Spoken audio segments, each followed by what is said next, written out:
Trump की हेकड़ी हुई हवा, भारत के आगे अमेरिका ने टेके घुटने, चुपचाप घटा दिया टैरिफ। मोदी ने फोन तक नहीं किया और अमेरिका लाइन पर आ गया कैसे। 25 से 18% टैरिफ होने की इनसाइड स्टोरी। भारत से पंगा लेकर पछताया यूएस। महंगाई के डर से ट्रंप को वापस लेना पड़ा अपना फैसला, अब बोल रहे झूठ। दवाइयां महंगी होने के डर से कांपा अमेरिका, भारत पर टैरिफ लगाने चले थे ट्रंप। नुकसान का आकलन करने बैठे हुक्मरानों के सामने अमेरिकी कैलकुलेटर हो गया फेल। अमेरिका के राष्ट्रपति डोनाल्ड ट्रंप को आखिरकार झुकना ही पड़ा। दुनिया के सुपर पावर कहे जाने वाले अमेरिका की हेकड़ी भारत के सामने निकल गई। जो ट्रंप भारत को टैरिफ किंग बताकर 25% टैरिफ लगा चुके थे, आज उसी अमेरिका ने चुपचाप उस टैरिफ को घटाकर 18% कर दिया है।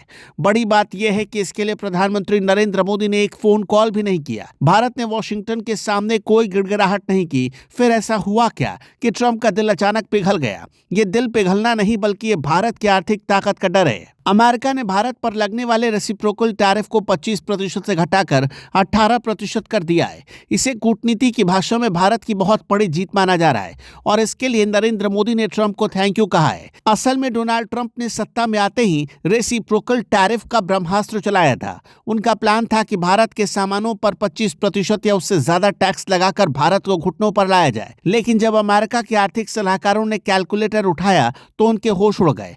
अमेरिका चाहता था कि भारत रूस से तेल ना खरीदे। अमेरिका चाहता था कि भारत यूरोप के कुछ देशों से संबंध तोड़ दे, लेकिन भारत ने ऐसा नहीं किया। उसके बाद से अमेरिका को समझ में आ गया कि अगर भारत के सामान पर इतना टैक्स लगाया जाता रहा तो खुद अमेरिका में महंगाई का विस्फोट हो जाएगा।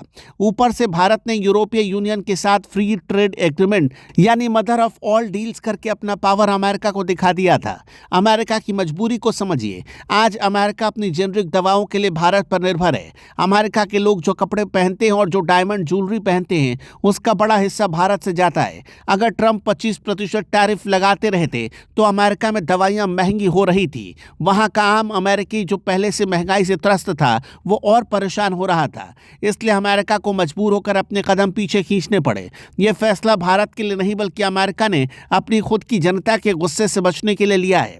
अब बात करते हैं ट्रंप के उस झूठ की जो वो अपनी रैलियों में बोल रहे हैं। अपनी साख बचाने के लिए ट्रंप अब ये कह रहे हैं कि भारत ने फैसला किया है कि वो रूस से तेल नहीं खरीदेगा, बल्कि अमेरिका और वेनेजुएला से तेल खरीदेगा।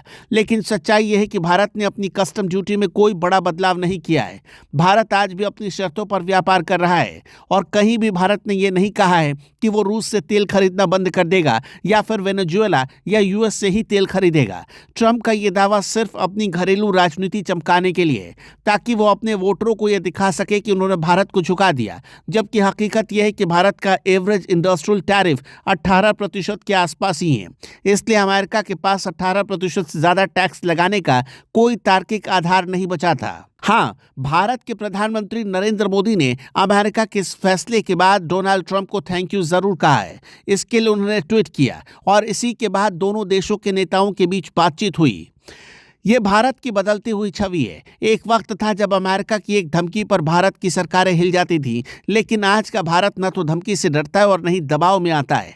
मोदी सरकार की रणनीति एकदम साफ थी। उन्होंने ट्रंप की धमकियों पर चुप्पी साधे रखी। उन्होंने अमेरिका को यह एहसास दिला दिया कि भारत को अमेरिका की जितनी ज़रूरत है, उससे कहीं ज़्यादा अमेरिका को भारत के बाजार और सप्लाई चेन की ज़रूरत है। वॉल स्ट्रीट जर्नल से लेकर न्यूयॉर्क टाइम्स तक सब हैरान हैं कि बिना किसी शोर शराबे के भारत ने अमेरिका को बैकफुट पर कैसे धकेल दिया। इस 18% के आंकड़े को सिर्फ एक नंबर मत समझिए। ये उस नए भारत का प्रमाण है जो आंखों में आंखें डालकर बात करना जानता है। अमेरिका की कंपनियों ने खुद ट्रंप पर दबाव डाला था कि भारत से पंगा मत लो, वरना एप्पल और गूगल जैसी कंपनियों का नुकसान हो जाएगा। ये जीत भारत के उस आत्मविश्वास की भी जीत है जिसने दुनिया को बता दिया कि अब नियम वॉशिंगटन में बैठकर नहीं लिखे जाएंगे, बल्कि दिल्ली की रजामंदी भी उतनी ही जरूरी होगी। दर्शकों, आपका क्या मानना है, हमें कमेंट में जरूर बताइएगा।